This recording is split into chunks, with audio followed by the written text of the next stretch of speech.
अच्छा, क्या वजह है कि आज तक हम देख रहे हैं कि गिलगित-बल्तिस्तान से जिस तरह आप आज़ाद कश्मीर से आपका ताल्लुक है और आप इस वक़्त आज़ाद कश्मीर गिलगित-बल्तिस्तान के अमीर हैं, अमीर जमात इस्लामी है, लेकिन गिलगित-बल्तिस्तान से आज तक वो अमीर नहीं बन सका। डिपेंड्स के ज़ाहिर है कि हमारा इलेक्टोरल कॉलेज जो है वो थे और मेंबर और जो मेंबरान आपको मुंतखब करते हैं उनके एक ऑप्शन मौजूद होता है कि आप इन तीनों उम्मीदवार के हेड से अगर किसी को वोट देना चाहें तो वो ऑप्शन भी भी मौजूद मौजूद होता है। है उनके। जी और उसमें हमने देखा, ज़ाहिर है जमात की तरफ से ऐसी खबर नहीं आई, लेकिन एज ए जर्नलिस्ट हमने ये चीज़ें देखी कि डॉक्टर खालिद महमूद साहब का वहाँ पे नाम मेंशन किया गया। क्या ऐसा ही था? देखिए हमारे जो साबिक 3 उमरा हैं, एक वोट दे लेकिन ज़्यादा सकता है। वोट डॉक्टर खालिद महमूद साहब की तरफ गए।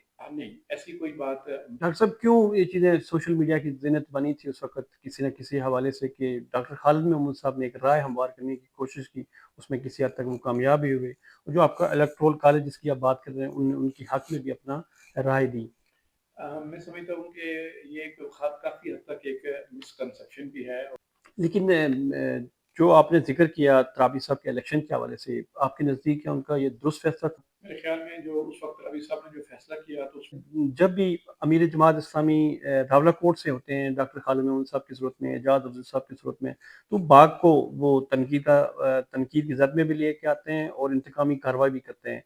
तो मैं समझता हूँ कि जब उस वक़्त एमएनए बन गई थी। अवामी एक्शन कमेटी का एक रोल इस वक़्त पिछले 1.5 साल से आपके सामने है। प्रेस के दावेदार हैं चौधरी अनवारुल हक साहब जो इस वक़्त रियासत के वज़ीर-ए-आज़म हैं।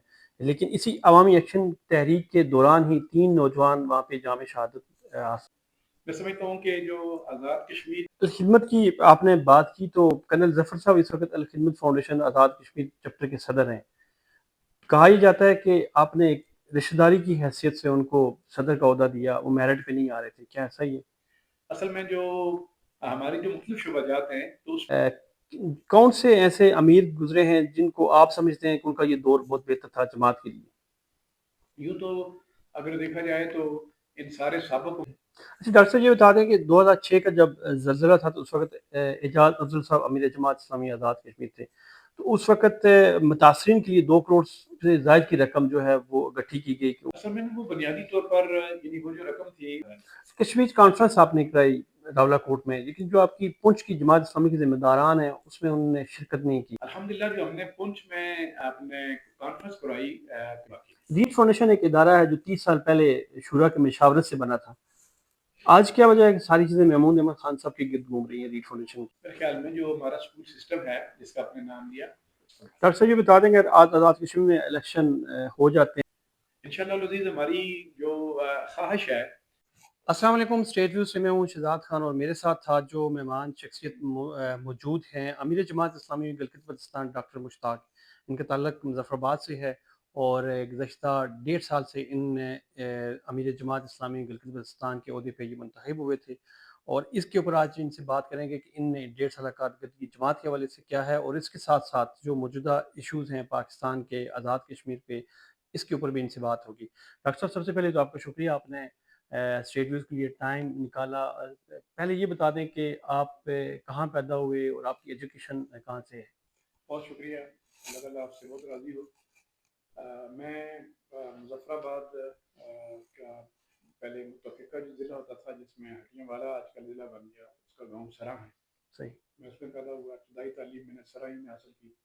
उसके बाद फिर मैंने FSc government university college Muzaffarabad से की। वहाँ से फिर मैं नेशनल मेडिकल कॉलेज में अपनी मेडिसिन सर्जरी की तालीम हासिल की। एमबीबीएस मुकम्मल करने के बाद फिर मैंने हाउस जॉब किया और फिर मैं रावलाकोट सीएमएच में बतौर सिविल मेडिकल ऑफिसर मेरी तैनाती हुई। और आज़ाद कश्मीर जो हेल्थ सर्विसेज डिपार्टमेंट है हमारा, इसमें तकरीबन 4 साल मैंने जॉब की। फिर मैं मुजफ्फराबाद शहर का अमीर मुकर्रर हुआ। उसके बाद फिर मैं हल्का नंबर 6 जो उस वक्त 5 होता था, उसमें मैं इंतखाबी कैंडिडेट के तौर पर आया। मैंने एक इलेक्शन लड़ा, दूसरा लड़ा और जो मेरा दूसरा इलेक्शन था उसमें मैंने 8,700 के करीब वोट लिए। माँ बाप फिर आज़ाद कश्मीर जमात और नून लीग के दरमियान एक इंतखाबी माहिदा हुआ। उसमें मुझे अपनी सीट से दस्तबरदार होना पड़ा। अल्हम्दुलिल्लाह हम आज़ाद कश्मीर में 2 सीटें, एक टेक्नोक्रेट रशीद रावी साहब की सूरत में और एक खातून सीट रिफत अजीज़ साहिबा को हम लाने में कामयाब हुए। सही। और फिर इस अरसे में मुझे अपनी क्वालिफ़िकेशन इम्प्रूव करने का मौका मिला। मैं पब्लिक सर्विस कमीशन में 3 साल मेंबर रहने के बाद फिर मैंने एमएसपीएच किया। जो पब्लिक हेल्थ में एमएस की डिग्री होती है। फिर मैंने एग्जीक्यूटिव एमबीए किया ह्यूमन रिसोर्स मैनेजमेंट में। माँ बाप मुझे पब्लिक हेल्थ में पीएचडी करने का मौका मिला, और वो करने के बाद मुझे पब्लिक हेल्थ स्पेशलिस्ट के तौर पर सऊदी अरबिया में, जो किंगडम ऑफ सऊदी अरबिया है, उसकी जो हेल्थ मिनिस्ट्री है उसके साथ मेरा मायदा हुआ। मैंने 6 साल वहाँ जॉब की, और जब मैं वापस आया तो चूँकि मैं रुकने जमात आज़ाद कश्मीर था, तो आपको पता है कि आज़ाद कश्मीर के अरकान, वो अमीर का जो इंतखाब होता है उसका इलेक्टोरल कॉलेज यही होते हैं। आज़ाद कश्मीर, गिलगित बल्तिस्तान और माजरीन मुकीम पाकिस्तान के हलकों में मौजूद अरकान जमात ने फिर जो मुझे मुंतखब कर दिया आप पीएचडी डॉक्टर भी हैं, किन सब्जेक्ट में आपने पीएचडी की? Public health. पब्लिक हेल्थ में। तो मेडिकल ऑफिसर के तौर पे आपने जॉब शुरू की, तो ये जॉब छोड़ने की क्या वजह थी? हालाँकि लोग तो गवर्नमेंट की जॉब को बड़ा प्रेफ़र करते हैं। हाँ, उस वक्त क्योंकि तो मुजफ्फराबाद में हमें एक कश्मीर सर्जिकल हॉस्पिटल कायम करके उनके दुखों का मदावा और मरहूम का जख्म पर मरहम रखने का एक मौका मिला। तो उस वक्त फिर मुझे उस वक्त के अमीर अब्दुल रशीद थावी साहब ने जॉब छोड़ने का हुक्म दिया। तो मैंने फ़ी सबिलिल्लाह ये कुर्बानी देना कबूल की, और उस पर मैं बहुत मुतमईन हूँ। इस वजह से मैंने जॉब छोड़ी। अच्छा, क्या वजह है कि आज तक हम देख रहे हैं कि गिलगित-बल्तिस्तान से, जिस तरह आप आज़ाद कश्मीर से आपका ताल्लुक है और आप इस वक़्त आज़ाद कश्मीर गिलगित-बल्तिस्तान के अमीर हैं, अमीर जमात इस्लामी है, लेकिन गिलगित-बल्तिस्तान से आज तक वो अमीर नहीं बन सका। डिपेंड्स के, ज़ाहिर है कि हमारा इलेक्टोरल कॉलेज जो है वो अरकान पर मुश्तमिल है। हमारे अरकान तकरीबन कोई 2000 प्लस में हैं। तो साफ ज़ाहिर है कि ये फिर अरकान का अपना एक उसने इंतखाब होता है, जिसको भी वो मुंतखब करें वो डिक्लेयर हो जाता डेढ़ साल कबल, तकरीबन सवा साल, आपने कहा कि उस वक़्त आपके पैनल में नूरुल बारी साहब भी थे और है। मुश्ताक अहमद मुश्ताक एडवोकेट अहमद एडवोकेट गिलगित-बल्तिस्तान से थे। और मैं। और जो मेंबरान आपको मुंतखब करते हैं उनके एक ऑप्शन मौजूद होता है कि आप इन तीनों उम्मीदवार के हेड से अगर किसी को वोट देना चाहें तो वो ऑप्शन भी जी मौजूद मौजूद होता है। है उनपे। जी और उसमें हमने देखा, ज़ाहिर है जमात की तरफ से ऐसी खबर नहीं आई, लेकिन एज़ ए जर्नलिस्ट हमने ये चीज़ें देखी कि डॉक्टर खालिद महमूद साहब का वहाँ पे नाम मेंशन किया गया। क्या ऐसा ही था? देखिए, हमारे जो सबक 3 उमरा हैं, एक जी। अब्दुल रशीद त्राबी साहब हैं, एजाज असद साहब हैं और डॉक्टर खालिद महमूद साहब हैं। तो इन समेत कोई भी रुकन और जिसको हमारा जो इलेक्टोरल कॉलेज मुनासिब समझे तो वो उसको वोट दे लेकिन ज़्यादा सकता है। वोट डॉक्टर खालिद महमूद साहब की तरफ गए। हाँ, नहीं, ऐसी कोई बात, चूँकि हमारा जो नाज़िम इंतखाब होता है, उस नाज़िम इंतखाब में जो रिज़ल्ट कंपाइल करना होते हैं, तो वो हमें इस बात वो तो एक यानी सक्सेसफुल कैंडिडेट का तो वो डिक्लेरेशन कर देते हैं। सही। लेकिन किसने कितने वोट दिए, इसका जो वो ब्रेकअप है, वो हमसे शेयर नहीं डॉक्टर करते। साहब, क्यों ये चीज़ें सोशल मीडिया की ज़िन्नत बनी थी उस वक़्त किसी न किसी हवाले से कि डॉक्टर खालिद महमूद साहब ने एक राय हमवार करने की कोशिश की, उसमें किसी हद तक वो कामयाब भी हुए। और जो आपका इलेक्टोरल कॉलेज जिसकी आप बात कर रहे हैं, उनकी हक़ में भी अपना राय दी। मैं समझता हूँ कि ये एक काफ़ी हद तक एक मिसकंसेप्शन भी है और फ़ॉल्स परसेप्शन भी है। जहाँ तक मैं उस इंतखाब का तल्लुक है, उससे पहले जमात इस्लामी आज़ाद कश्मीर में तुराबी साहब के इलेक्शन के एक उस ख़ास डिसीजन की वजह से एक बड़ा तनाव वाली कैफियत थी। उसमें अरकान के तकरीबन एक दो कैंप बन गए थे, रावलाकोट वर्सेस बाग। तो उसमें कुछ लोगों ने बेहतियातियाँ की और एक पोलराइज्ड किस्म की बात करने की कोशिश की। ये एक कॉन्टेक्स्ट था हालात का, लेकिन एक बड़ी तादाद अरकान की, जिसको आप ओवरवेलमिंग मेजॉरिटी कहते हैं, वो इस अमल में शरीक और शामिल नहीं थी। लेकिन जो आपने ज़िक्र किया तराबी साहब के इलेक्शन के हवाले से, आपके नज़दीक क्या उनका ये दुरुस्त फैसला था? उन्होंने उस वक़्त बताया कि जो उनकी लोकल शुरा है, उनसे मशावरत करने के बाद वो साबिक़ वज़ीर-ए-आज़म जो हैं तनवीर इलियास साहब के हक़ में दस्तबरदार हुए थे। तो आप क्या समझते हैं, क्या दुरुस्त फैसला था? मेरे ख्याल में जो उस वक्त रवि साहब ने जो फैसला किया, तो उस वक्त की हमारी जो सेंट्रल एग्जीक्यूटिव, जिसको मरकजी मजलिस शूरा कहते हैं जी। आज़ाद जम्मू कश्मीर की, तो उसने उस फैसले के अंदाज को दुरुस्त करार नहीं दिया था।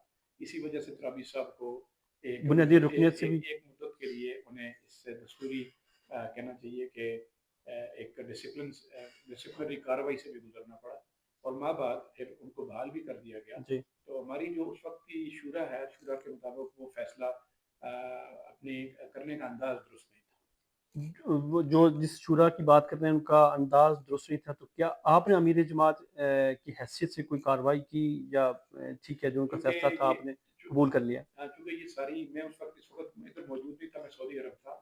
तो ज़ाहिर है कि मुझसे पहले नज़म और उसके साथ की शूरा के सारे डिसीजन थे, इसलिए मेरा इस यानी अमल के साथ मैं बराह रास्त शरीक नहीं था। डॉक्टर साहब, क्या ये क्यों देखने में पड़ रहा है कि जब भी अमीर जमात इस्लामी रावलाकोट से होते हैं, डॉक्टर खालिद महमूद साहब की सूरत में, एजाज अफजल साहब की सूरत में, तो बाग को वो तनकीद की ज़द में भी लेके आते हैं और इंतकामी कार्रवाई भी करते हैं। एमएमए की सूरत में मैं बात करना चाहूँगा, जब एजाज अफजल साहब ने एमएमए की सूरत में जो बाग की स्पेशली दिरकोट के जो जमात इस्लामी से जो थे, उनकी उनकी बुनियादी रुकनीत है, उनको वहाँ से उनको मुअत्तल किया, तो क्या उसका ही ये आके हमने देखा डॉक्टर खालिद महमूद साहब ने भी यही काम किया? तो मैं समझता हूँ कि जब उस वक्त एमएमए बन गई थी और एमएमए की साथ हमारा एक इंतखाबी एडजस्टमेंट हो चुकी थी, जी, तो जमात इस्लामी जैसी एक असूली तहरीक इस बात का तकाजा करती है कि फिर सारे अरकान और सारे जो रैंक एंड फाइल्स के लोग हैं उसको फॉलो करें, क्योंकि उस वक्त के अमीर एजाज अफसल साहब ने गरबी बाग से जिस कैंडिडेट के हक में फैसला किया था वो एमएमए का कैंडिडेट मौलाना साहब थे। जी, तो बिल्कुल। उससे मौलाना मुग़ायर नसीम एजाज साहब थे। जी नसीम एजाज साहब, तो उनके उनसे मुग़ायर दिलकोट की जमात ने एक अलग से स्टैंड ले लिया था, और वो स्टैंड चूंकि उनके फैसले की खिलाफ वर्जी थी, तो ये हमारे दस्तूर में है, असूली तहरीक है कि जब कभी कोई फैसले की खिलाफ वर्जी करता है तो फिर उसको सजा दी जाती है। क्योंकि गरबी बाग ने पार्टी डिसिप्लिन की लाइन टो करने के बजाय एक इंडिपेंडेंट डिसीजन जो पार्टी कहना चाहिए कि उसकी पॉलिसी के मुग़ायर था, इस वजह से उस वक्त की शूरा या उस वक्त के अमीर ने कुछ मुद्दत के लिए उनकी रुकनीतें मुअत्तल की। एज़ ए सियासी कारकुन क्या समझते हैं कि जो उस वक़्त के हालात थे और जो जमात इस्लामी दिरकोट थी, उनने मेजर लतीफ़ अली को हमायत की थी, और मेजर लतीफ़ अली के वोट जो है उस वक़्त जब इलेक्शन हुआ था, उनका वोट अच्छा खासा था। उसके मुकाबले में जो एमएमए के थे, तो उनका वोट कम था, वो कमज़ोर कैंडिडेट थे, तो यही उस जो जमात के ज़िम्मेदारान थे, उनकी यही उस वक़्त एक स्टैंड था। तो आप एज़ ए सियासी कारकुन किस चीज़ को आज देखते हैं कि कौन किसका सियासी फ़ैसला बेहतर था? मेरे ख्याल में जो हमारी जमात इस्लामी जैसी तंजीम में ये चीज़ बहुत काउंट करती है कि आपकी जो सेंट्रल एग्जीक्यूटिव है, आपकी सियासी कमेटी है, आपका अमीर है, जिनको जिनके फैसले आपने लेकर चलना होते हैं, वो क्या तय करते हैं। जब वो कोई चीज़ तय कर लें, हम यानी फतह और शिकस्त या नफ़ा और नुकसान के उस पैमाने से बिल्कुल हटकर हम अपने फैसलों की अताअत करने वाली एक तंजीम का रिकॉर्ड और रवायत रखते हैं। अवामी एक्शन कमेटी का एक रोल इस वक़्त पिछले 1.5 साल से आपके सामने है। तो क्या वजह है कि जिस तरह दूसरी सियासी जमातें आज़ाद कश्मीर के जो कायदीन हैं, जो उनकी सुदूर हैं जमातों की, इस तरह आप अमीर हैं, आपका भी एक पार्टी पॉलिसी के तहत बयान तो सामने आया, लेकिन उनको उस तरीके से एप्रिशिएट नहीं किया गया। क्या वजह है इसकी?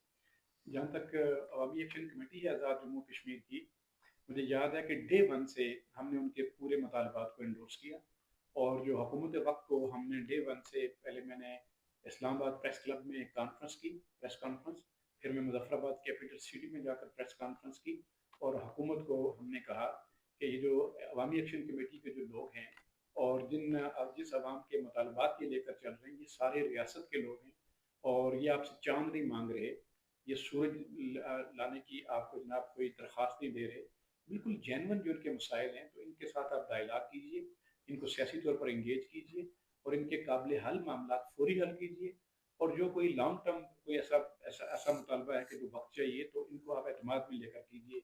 ये बात हमने की, और फिर उसके बाद मतलब चूँकि उस वक्त की जो अवामी एक्शन कमेटी थी, उनकी कुछ आपस में जो उनकी सेंट्रल बॉडी थी, उसकी पॉलिसी ये थी कि वो किसी सियासी पार्टी को अपने साथ शामिल और शरीक नहीं करने देंगे।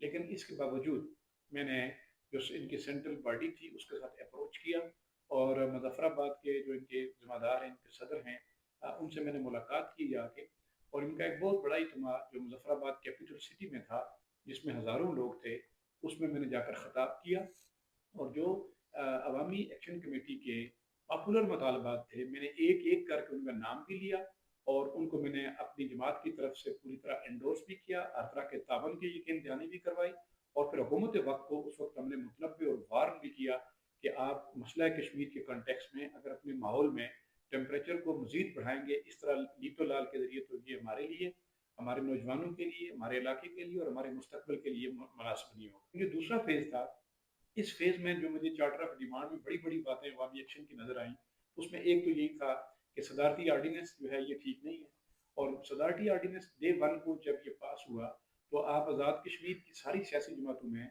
जो लीड लेने वाली सियासी जमात, उसका नाम जमात इस्लामी है, हमने अपने मरकज़ी ज़िम्मेदारान की बाकायदा मीटिंग कॉल की, और हमने इस सदारती आर्डिनेंस के जुमला इसके यानी प्रोज एंड कॉन्स देखे, اور اس کے بعد پھر اچھی طرح اس کو اسٹڈی کرنے کے بعد ہم نے یہی سمجھا کہ یہ بنیادی انسانی حقوق کی خلاف ورزی ہے، لہذا اس حالات کی سنگینی کو دیکھتے ہوئے ہم نے ڈے ون کو اس کالے قانون کو منسوخ کیا، اس کے خلاف ہم نے احتجاج کیا، اس کی منسوخی کا مطالبہ کیا کہ جماعت اسلامی کی ایک ریڈ لائن بھی ہے، اور وہ ریڈ لائن کیا ہے کہ آپ کو پتہ ہے کہ ہمارا سید علی گیلانی جو اس پوری جدوجہد کا اس آزادی کشمیر کا استعارہ رہا ہے، اس نے مرتے وقت بھی نئی آواز کے ساتھ جو نعرہ دیا کہ ہم پاکستانی ہیں، پاکستان ہمارا ہے، تو چونکہ پاکستانیت ہماری ریڈ لائن ہے، اگر کوئی پاکستانیت کے خلاف زہر اگلے، اگر کوئی پاکستانیت کو جناب یعنی وہ ہمارے اسلاف کی دی ہوئی اس پوری اچھی ویلیو اور منزل کو کوئی بندہ اگر اس کو پولوٹ کرنے کی کوشش کرے، ہم اس پر کبھی تعاون نہیں کرتے، اس پر کمپرومائز کبھی بھی نہیں کریں گے۔ باقی جہاں تک جائز و دور تک مطالبات ہیں ان کی ہم نے پہلے بھی حمایت کی اور آئندہ بھی انشاءاللہ کریں گے۔ گڈ گورننس کے دعوے دار ہیں چودھری انوار الحق صاحب جو صدر ریاست کے وزیر اعظم ہیں، لیکن اسی عوامی ایکشن تحریک کے دوران ہی 3 نوجوان وہاں پہ جامع شہادت حاصل کرتے ہیں، ایک پولیس آفیسر جان سے اس کی جان چلی جاتی ہے، تو کس کو مورد الزام ٹھہرائیں گے آپ؟ تو آپ کی بدقسمتی یہ ہے کہ ہم بیڈ گورننس کی وجہ سے یہ ریاست اتنے جابز پیدا نہیں کر سکی، اتنی ایڈجسٹمنٹ کے مواقع پیدا نہیں کر سکے کہ ہم 45 لاکھ آبادی کے یوتھ کو اس وقت یکسو کرنے میں بری طرح ناکام ہیں، اور یوتھ ہمارا مستقبل ہے، یوتھ ہمارا ایک قیمتی اثاثہ ہے، تو اس کو جب حقوق سے ہم محروم کریں گے، اس کی لیاقت اور صلاحیت کے مطابق ایڈجسٹمنٹ نہیں ملے گی، تو یہ بیڈ گورننس کی زندہ نشانی ہے۔ اور جو تیسری بڑی اہم بات میں آپ سے کروں کہ ہم پانیوں کی سرزمین ہیں، ہمارے ہاں جناب یہ نہیں ہے کہ کوئی میزبانی بات کر رہا ہوں، ہمارے ہاں کوئی 40-45 ہزار میگا واٹ کا ایک پوٹینشیل ہے، اس بلکہ اس سے بھی زائد پوٹینشیل ہے الیکٹریسٹی پیدا کرنے کا، لیکن اس کے باوجود ہم الیکٹریسٹی کے لیے کیا ہے جی کہ اس کا بل کم کرنے کے لیے ہمیں ہڑتال کرنی پڑی، اور 3 نوجوان بھی اس میں کام آئے، چوتھا ہمارا پولیس والا ایک بھائی شہید ہوا، بڑی دکھ کی بات ہے۔ تو یہ بھی ہماری اسٹیٹ کی میں سمجھتا ہوں کہ بیڈ گورننس ہے کہ اس نے اپنے انفراسٹرکچر کو اس قدر وسعت نہیں دی، وہ جو ترقی کے امکانات تھے ان کو ایکسپلائٹ نہیں کیا۔ یہ کیسے ہو سکتا ہے کہ آپ تقریباً کوئی 250 ارب کا آپ کا بجٹ ہو، اس میں سے صرف 42 ارب کا آپ کا ترقیاتی بجٹ ہے، اور باقی تقریباً 200 ارب کا بجٹ جو ہے وہ آپ غیر ترقیاتی، یعنی 200 ارب کی بجٹ کے ساتھ ملازمتیں دے رہے ہیں آپ، جو 42 ارب بجٹ کو جناب امپلیمنٹ کریں گی تو اس میں بھی آپ کامیابی سے اس کو امپلیمنٹ نہیں کر سکتے۔ اس سے زیادہ بیڈ گورننس کی اور کیا نشانی ہوگی؟ الخدمت کی آپ نے بات کی تو کرنل ظفر صاحب اس وقت الخدمت فاؤنڈیشن آزاد کشمیر چیپٹر کے صدر ہیں، کہا یہ جاتا ہے کہ آپ نے ایک رشتہ داری کی حیثیت سے ان کو صدر کا عہدہ دیا، وہ میرٹ پہ نہیں آ رہے تھے، کیا ایسا ہی ہے؟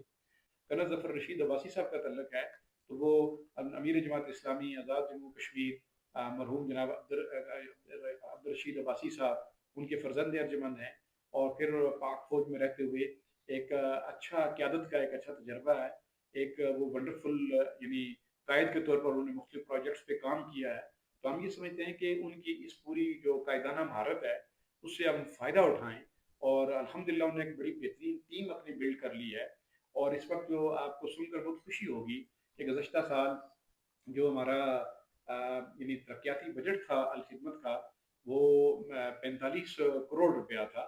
45 کروڑ روپے کی جو خدمت ہے اس آزاد کشمیر کے علاقے میں انہوں نے مختلف پروجیکٹ کی صورت میں کی، اور آئندہ کا جو ہم نے پوٹینشیل پلان بنایا ہے وہ 70 ارب روپے کا ہے۔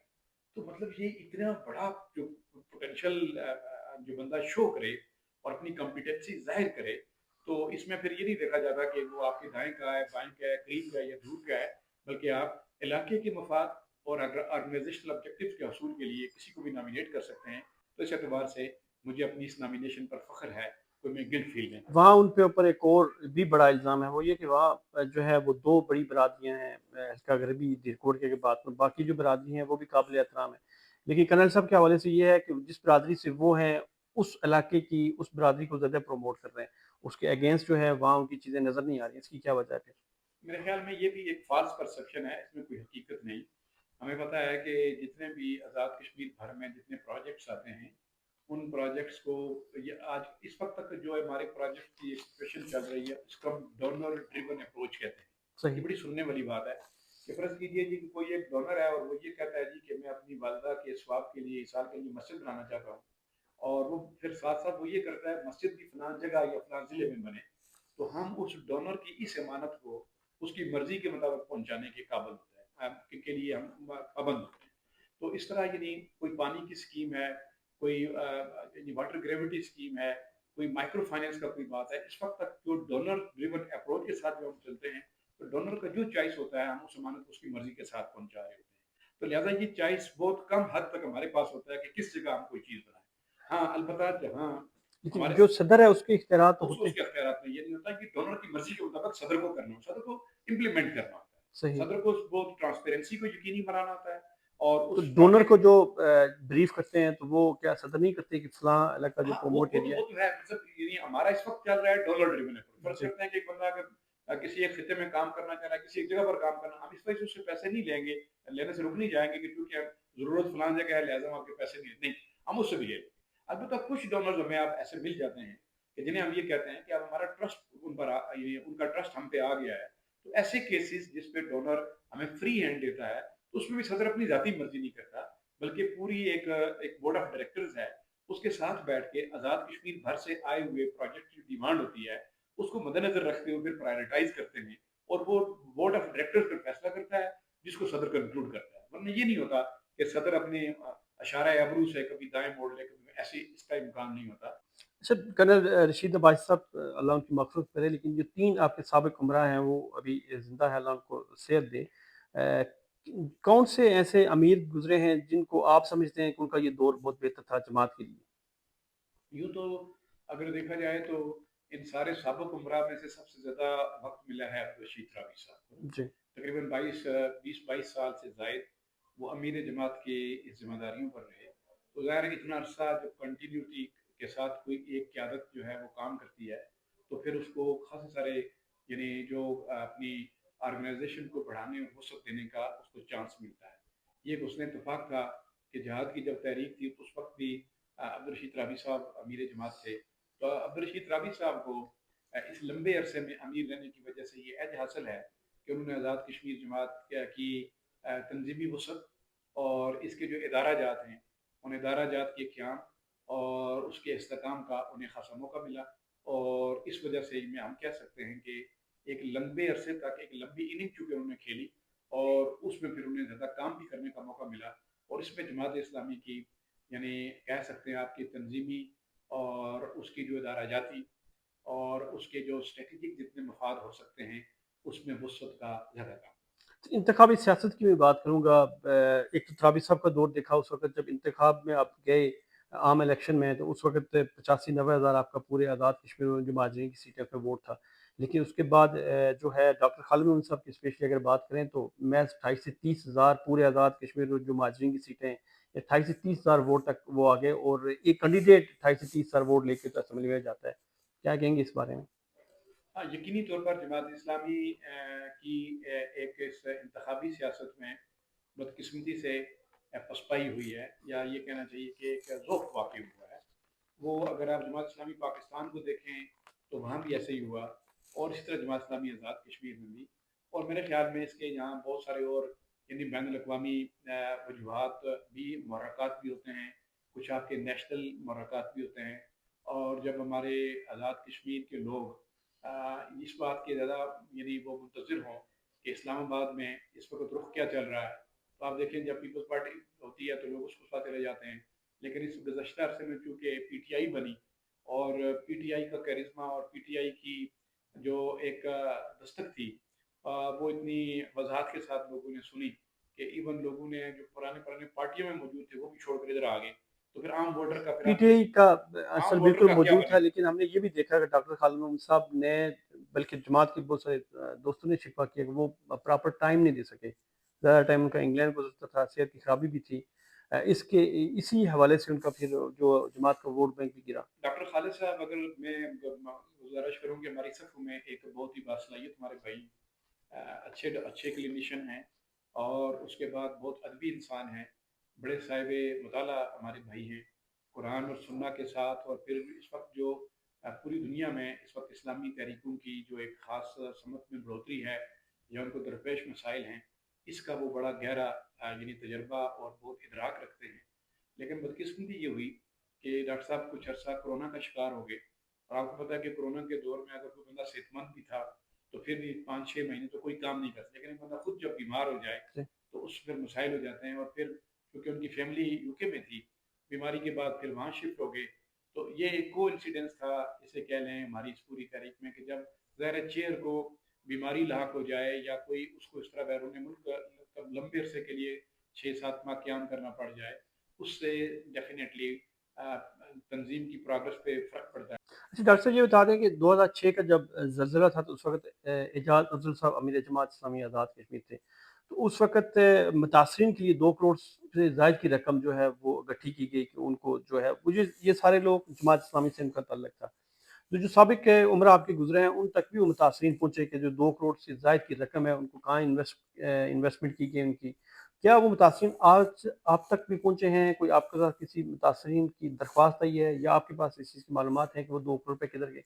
असल में वो बुनियादी तौर पर यानी वो जो रकम थी वो जमात इस्लामी पाकिस्तान ने जमात इस्लामी आज़ाद कश्मीर के कारकुनान और जो क़यादतें जो बहुत बुरी तरह ज़लज़ले में जिनके बच्चे शहीद हो गए, अमलाक बर्बाद हो गई, तो उनकी रिहैबिलिटेशन के लिए एक उन्होंने कहा कि इस फंड को इस्तेमाल करते हुए इसको किया जाए।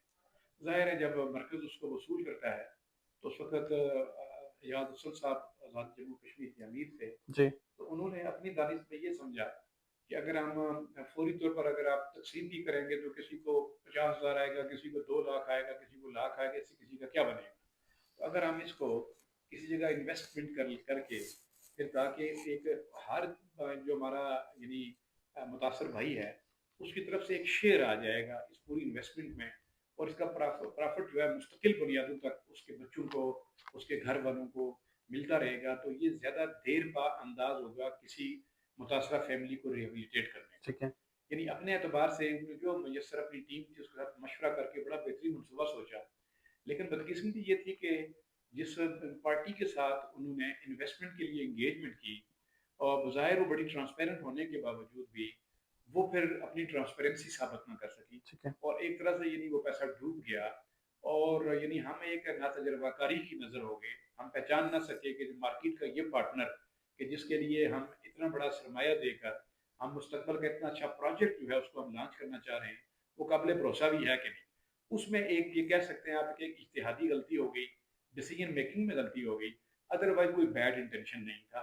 उसको फिर हमारी शूरा ने, हमारे जितने भी फैसला साज इदारे हैं, उन्होंने, हमारे कारकुनान ने बिल-इत्तेफाक फिर इसका तज्ज़िया किया कि भई अमीर जमात एजाज़ अफ़ज़ल साहब हों या उनका कोई जनरल सेक्रेटरी, उन्होंने कोई ज़ाती तौर पर इसको गबन नहीं किया, कोई ज़ाती तौर पर पैसा आगे पीछे नहीं किया। एक गुडविल के तौर पर उन्होंने कोशिश की, लेकिन हादसे का शिकार हो गए, और जब हादसा हो जाए तो फिर जब सबको यकीन भी आ जाए कि ये हादसा है, तो फिर हादसे के बाद फिर लोग लाश उठा लेते हैं, उस पर रोना-धोना ज़्यादा नहीं। कश्मीर कॉन्फ्रेंस आपने कराई रावलाकोट में, लेकिन जो आपकी पुंछ की जमात इस्लामी के ज़िम्मेदारान हैं उसमें उन्होंने शिरकत नहीं की और फिर आपने एक कमेटी बनाई, उस कमेटी के जो नताइज हैं अभी तक सामने नहीं आए। अल्हम्दुलिल्लाह जो हमने पुंछ में आपने कॉन्फ्रेंस कराई, फ़लस्तीन और कश्मीर यकजहती कॉन्फ्रेंस, तो आपको पुंछ डिवीज़न की जो दोनों बड़ी शख्सियत जिसमें सरदार एजाज अफजल साहब और अब्दुल रशीद तराबी साहब, जिन्होंने इलेक्शन भी कंटेस्ट किया, दोनों साबिक यानी उमरा भी रहे, वो शरीक रहे, और बाकी पुंछ की आप ज़ाहिर है ये पार्टी हेड्स के लेवल की चूँकि ये कॉन्फ्रेंस थी, इसमें आम लोगों ने तो आना नहीं था। जी। तो उस एतबार से तो ये आप ये नहीं कह सकते कोई लेकिन शरीक नहीं सोशल रहे। मीडिया पे या हाँ, आपके जो ये अंदरूनी व्हाट्सएप ग्रुप जी, हैं जी, उसमें ये मैं चीज़ों मैं की आता हूँ मैं मुखालफत की गई। जी, जी, मैं बताता हूँ। और उसके बाद जो हमारा लोकल जो हमारा हल्का है यानी शहर है या हमारा ज़िला है, उसकी टीम भी एक खासी तादाद में शरीक और शामिल रही। जी, अलबत्ता एक हमारी जो वहाँ ज़िले की टीम है उसमें एक मुग़ालता पैदा हुआ। उनके नज़दीक ये था कि चूँकि जो ये वज़ीर-ए-आज़म हैं, ये आज़ाद कश्मीर के यही बहुत सारे मसाइल पैदा करने की बुनियाद हैं, और चूँकि ऑल पार्टीज़ कॉन्फ्रेंस में ये भी बैठ रहे हैं, तो हमारी जमात को जनाब इसके साथ बैठकर कॉन्फ्रेंस नहीं करनी चाहिए।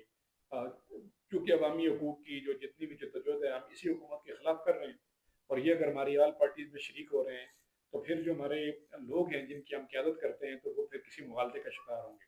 उन्होंने अपने तौर पर एक माइंड मेकिंग की। मैं समझता हूँ कि वो माइंड मेकिंग उनकी दुरुस्त नहीं थी, और उस बुनियाद पर उन्होंने एक तरह से इख्तिलाफ भी किया, और उस इख्तिलाफ पर फिर हमने बाद में जब इसका जायज़ा लिया, तो हमने एक कमेटी बनाई, और उस कमेटी के साथ फिर हम मिल बैठे, हमारी रावलाकोट की पूरी टीम बैठी, और बैठते हुए हमने उस पर जब पूरी डिस्कशन की, एक दूसरे को सुना और सुनाया, तो उसमें यानी जो चीज़ उनके करेक्ट होने की थी तो उन्होंने कबूल की, और जो चीज़ हमारे लिए मुस्तकबिल की तवज्जुहात के लिए थी उसको हमने इख्तियार किया, तो अल्हम्दुलिल्लाह अब कोई ऐसा मुग़ालता और गैप नहीं है, बल्कि हम एक टीम और एक जमात बनकर काम कर रहे हैं। रीड फाउंडेशन एक इदारा है जो 30 साल पहले शूरा की मशावरत से बना था। आज क्या वजह है कि सारी चीज़ें महमूद अहमद खान साहब के गिर्द घूम रही हैं रीड फाउंडेशन की? उसमें शूरा नज़र नहीं आती, जो मशावरती बोर्ड है वो आपका नज़र नहीं आता। मेरे ख़्याल में जो हमारा स्कूल सिस्टम है, जिसका आपने नाम लिया, तो इसमें एक चेयरमैन होता है, बाकी एक एक डायरेक्टर उसका बोर्ड होता है, और उसमें माशाल्लाह कोई हमारे 7-8 साथी हैं जो बहुत ही कॉम्पिटेंट लोग हैं, प्रोफेशनल लोग हैं, एजुकेशनिस्ट भी हैं, मैनेजमेंट की सलाहियतों से भी माला माल हैं, और फाइनेंशियल डिसिप्लिन, फंड रेजिंग, इन सब से वाकिफ़ हैं। और अल्हम्दुलिल्लाह रीड फाउंडेशन इस वक्त हमारी कोई एक लोकल एनजीओ नहीं है, बल्कि रीजनल से बढ़कर ये इस वक्त इंटरनेशनल तालीमी एनजीओ है। ये यूके में रजिस्टर है, यूएस में रजिस्टर है, और हत्ता कि जनाब ये आपको यमन और इस तरह के बहुत सारे और मुल्कों तक इसकी रजिस्ट्रेशन चली गई है। इसका दायरा कार आज़ाद कश्मीर से बढ़कर गिलगित बल्तिस्तान के अलावा पाकिस्तान में चला गया है। तो इस वक्त ये एक ब्रांड है तालीमी दुनिया का। जी। तो अल्हम्दुलिल्लाह इसका कोई एक फ़र्क मालक नहीं है। जिन भाई मेरे भाई का आपने नाम लिया, वो हमारे बहुत काबिल कदर भाई हैं, उनकी बहुत ग्रां कदर खिदमत हैं इस इदारे के क़याम में। लेकिन वो इसके चेयरमैन इस वक्त नहीं है। चेयरमैन इस वक्त प्रोफेसर मुस्तफ़ा साहब हैं, और महमूद साहब इस वक्त बोर्ड ऑफ डायरेक्टर्स में से एक उसके मेंबर हैं। और अल्हम्दुलिल्लाह यानी वो इसी तरह मैं बैठ यही कर, सवाल कर रहा हूँ कि हाँ, चीज़ें उनकी गिर्द घूमती हुई नज़र आ रही हैं, उसकी क्या वजह है? अल्हम्दुलिल्लाह यानी अभी भी वो एक मेंबर के तौर पर अपनी राय का इज़हार करते हैं। पॉलिसी मेकिंग जब होती है तो सारे मेंबरान की एक राय होती है। तो उसमें ये अलग बात है कि फ़र्ज़ करते हैं कोई एक बंदा वो ज़्यादा इनपुट देता है, ज़्यादा उस पे काम करता है, तो जितनी ज़्यादा कोई इनपुट देगा, जितनी कोई वैल्यूएबल बात होगी, उसका इख्तियार भी किया जाएगा। डॉक्टर साहब ये बता देंगे, आज आज़ाद कश्मीर में इलेक्शन हो जाते हैं या 1.5 साल बाद जो मौजूदा जो असेंबली का टेन्योर है पूरा हो जाता है, तो जमात इस्लामी आज़ाद कश्मीर कहाँ स्टैंड करती है? इंशाअल्लाह अज़ीज़ हमारी जो ख़्वाहिश है कि एक तो हम जिस तरह आपने फरमाया कि हमारे वोट बहुत कम थे पिछले इलेक्शंस में, जी। हमारे वोट यकीनी तौर पर लाखों में हैं। जिस तरह कि हम ग्रास रूट लेवल की ऑर्गेनाइजेशन है, हमारी ख़्वाहिश होगी कि हम अपने वोट में इज़ाफ़ा करें, और उसके साथ-साथ दूसरी ख़्वाहिश हमारी ये होगी, और बड़ी अहम ख़्वाहिश, कि हमें पार्लिमानी जमात बनना है। तो पार्लिमानी जमात बनने के लिए कम से कम 1 सीट चाहिए, तो ज़्यादा से ज़्यादा की कोई उसमें नहीं है। तो हमारी ख़्वाहिश होगी इंशाअल्लाह कि हम आज़ाद कश्मीर के तीनों डिवीज़न से अपनी अच्छी क़यादतों को मुंतख़ब कराने में कामयाब हों।